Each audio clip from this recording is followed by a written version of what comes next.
şərqəmizə xas ola Zəhra yetiyənlər. Heydər adı əvvəl şəhiməldən gedərəllər. Bihudə qiyam, Rəbbətmə oldu və bəhtar, əxtamə biləyəm nə'mədə. Kümmül gətirən haddədə beyləmlərə imam. Tütmül təbşir, izzət-i sükrəm gedərəllər. Yox səndən mürüvvət, nə deyim şimdi gedurək. Sulh eyləməqə qoymadın axar səni deysən. Mən necə Hüseyinə bu səhrada edincək, başlar kəsilib gör neçəmin canlar gedərəllər. Ey zədə-i rəqqam, mürafiq səndə. Nədə o şimdi çalmısın axar verəncə.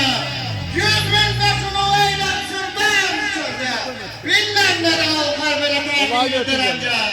Bəs neynəyimə şimdi sitəm fərvər edilsək. Hər patiqə bağında durub gör neçə sərhək. Durmuş şikəmər bəstə Hüseyin gətirinə yüklək, bir bəhri bəla hissə dönüb cümləli həngə. Hökməylərə məhdum dilənək qavra çalınsın, bu sözdə gələklər bir hodur qavra alınsın. Başlar kəsilib qanlar tökülüb sənlər akılsın, məddəşlər seyniyyəti dolanı deyirsən gəl. Fikrin nədir vazih söyləsən, etmə qururi. Sənin bu hərzədülün saldı mənim başıma şuri. Yox əqlimi başım, dilimi eylə məzuri. Müşküllü verəm ləşkəri sən tək o cəfəngə.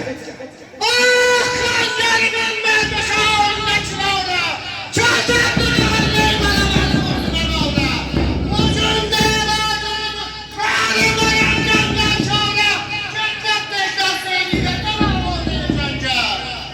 Sən günündən eşini dəqam kafər mütləq. Həqqin necə batıl eləyir batılı mənhək. Onlarda şəhər hər do sərabağısı bu xər, Peyğəmbər ayağının salımı axar necə tərcə.